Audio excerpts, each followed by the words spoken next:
Thank you very much.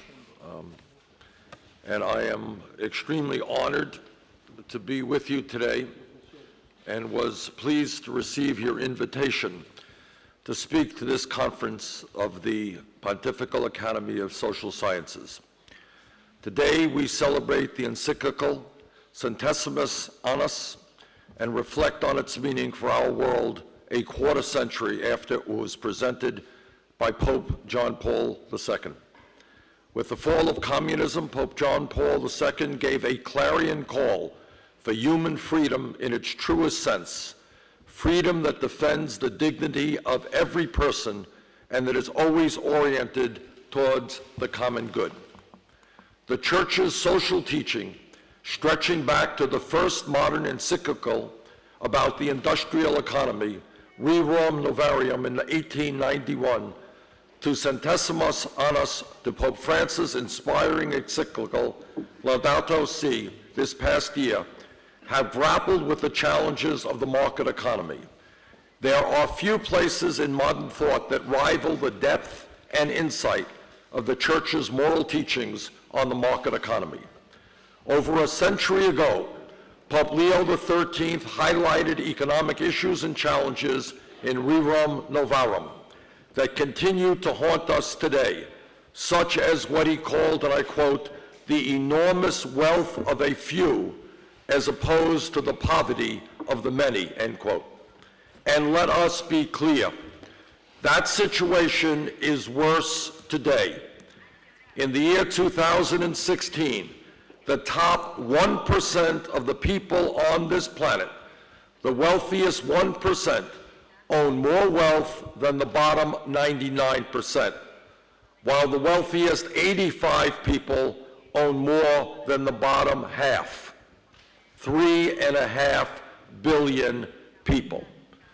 At a time when so few have so much and so many have so little, we must reject the foundations of this contemporary economy as immoral and unsustainable. The words of Centesimus Annus likewise resonate with us today. One striking example, quote, furthermore, society and the state must ensure wage levels adequate for the maintenance of the worker and his family, including a certain amount for savings. This requires a continuous effort to improve workers' training and capability so that their work will be more skilled and productive, as well as careful controls and adequate legislative measures to block shameful forms of exploitation, especially to the disadvantage of the most vulnerable workers, of immigrants, and of those on the margins of society. The role of trade unions in negotiating minimum salaries and working conditions is decisive in this area. That's paragraph 15. Paragraph 43, the essential wisdom of Centesimus Annus is this: a market economy is beneficial for productivity and economic freedom. But if we let the quest for profits dominate society, if workers become disposable cogs of the financial system, if vast inequalities of power and wealth lead to marginalization of the poor and the powerless, then the common good is squandered and the market economy fails us. Pope John Paul II puts it this way: profit that is the result of illicit exploitation, speculation, or the breaking of solidarity among working people has not justification and represents an abuse in the sight of God and man. We are now 25 years after the fall of communist rule in Eastern Europe, yet we have got to acknowledge that Pope John Paul's warning about the excesses of untrampled finance were deeply prescient. 25 years after Centesimus Annus, speculation, illicit financial flows, environmental destruction, and the weakening of the rights of workers is far more severe today than it was a quarter century ago. Financial excesses, indeed widespread financial criminality on Wall Street, played a direct role in causing the world's worst financial crisis since the Great Depression. We need a political analysis as well as a moral and anthropological analysis to understand what has happened since 1991. We can say that with unregulated globalization, a world market economy built on speculative finance burst through the legal, political, and moral constraints that had once served to protect the common good in my country, home of the world's largest financial markets. Globalization was used as a pretext to deregulate the banks, ending decades of legal protections for working people and small businesses. Politicians joined hands with the leading bankers to allow the banks to become, quote unquote, too big to fail. The result, 8 years ago, the American economy and much of the world was plunged into the worst economic decline since the 1930s.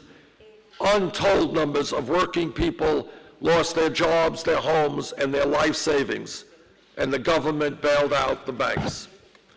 Inexplicably, the U.S. political system doubled down on this reckless financial deregulation when our Supreme Court, in a series of deeply misguided decisions, unleashed an unprecedented flow of money into American politics. These decisions culminated in the infamous Citizens United case, which opened the financial spigots for huge campaign contributions by billionaires and large corporations to turn the United States political system to their narrow and greedy advantage. It has established a system in which billionaires today can buy elections.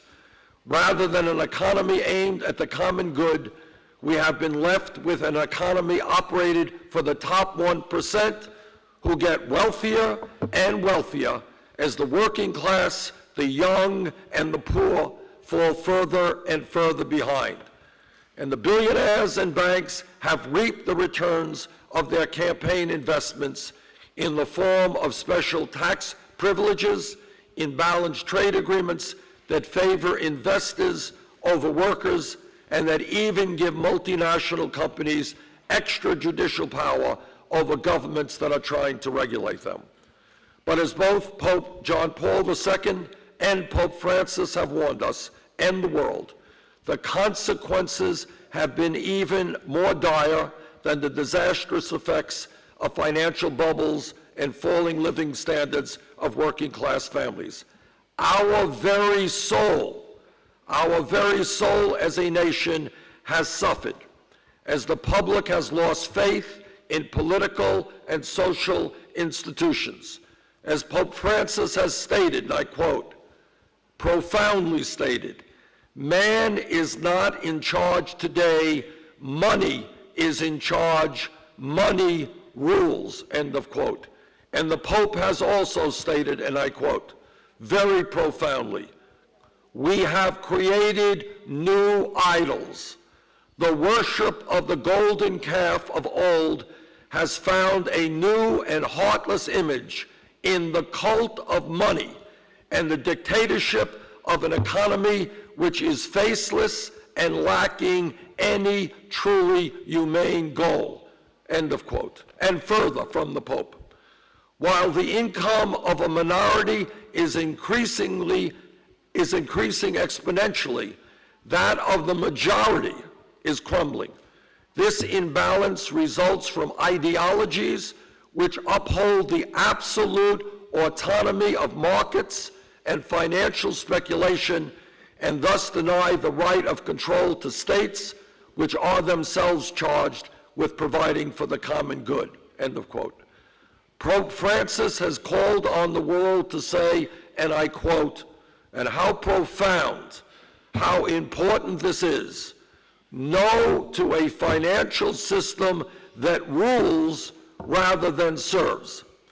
And he called upon financial executives and political leaders to pursue financial reform that is informed by ethical considerations. He stated plainly and powerfully that the role of wealth and resources in a moral economy must be that of servant, not master. The widening gap between the rich and the poor, the desperation of the marginalized, the power of corporations over politics is not a phenomenon of the United States alone.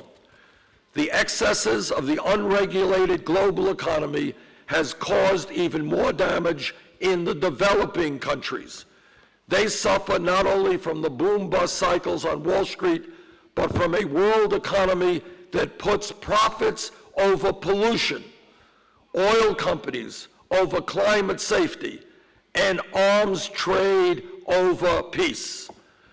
And as an increasing share of new wealth and income goes to a small fraction of those at the top, fixing this gross inequality has become a central challenge. The issue of wealth and income inequality is the great economic issue of our time. It is the great political issue of our time. It is the great moral issue of our time. It is an issue that we must confront in the United States and across the world. Pope Francis has given the most powerful name to the predicament of modern society. He calls it the globalization of indifference.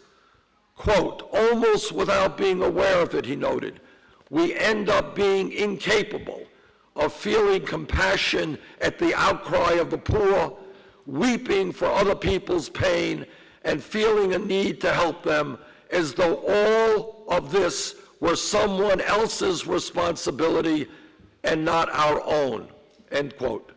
We have seen on Wall Street that financial fraud became not only the norm in many ways, but the new business model, business as usual. Top bankers, major executives of Wall Street firms have shown no shame at all for their bad behavior, for their illegal behavior. They have made no apologies to the public. The billions and billions of dollars of fine they have paid for financial fraud are just another cost of doing business, another shortcut to unjust profits. Some might feel that it is hopeless to fight the economic juggernaut, that once the market economy escaped the boundaries of morality, it would be impossible to bring the economy back under the dictates of morality and the common good. I am told time and time again by the wealthy and the powerful and the mainstream media that so often represents their interests that we should be practical, that we should accept the status quo, that a truly moral economy is beyond our reach. Yet Pope Francis himself is surely the world's greatest demonstration against such a surrender to despair and cynicism. He has opened the eyes of the world once again to the claims of mercy, justice, and the possibilities of a better world. He is inspiring the world to find a new global consensus for our common home. I see that hope every day and that sense of possibility among America's young people, which gives me an enormous sense of optimism. Our youth are no longer satisfied with corrupt and broken politics and an economy of stark inequality and injustice. They are not satisfied with the destruction of our environment by a fossil fuel industry whose greed has put short-term profits ahead of climate change and the future of our planet. Our young people want to live in harmony with nature, as part of nature, not destroy nature. They are calling out for a return to fairness, for an economy that defends the common good by ensuring that every person, rich or poor, has access to quality health care, nutrition, and education. As Pope Francis made powerfully clear last year in Laudato Si', we have the technology and we have the know-how to solve our problems, from poverty to climate change to health care to the protection of biodiversity. We also have the vast wealth to do so, especially if the wealthy pay their fair share of taxes rather than hiding their funds in the world's tax and secrecy havens, as the Panama Papers have shown us. The challenges facing our planet are not mainly technological or even financial, because as a world we are rich enough to increase our investments in skills, infrastructure, and technological know-how to meet our needs and protect the planet. Our challenge is mostly a moral one, to redirect our efforts and vision to the common good.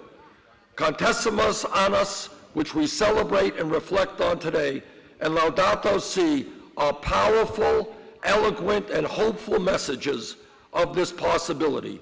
It is up to us to learn from them and to move boldly toward the common good in our time. Thank you very much.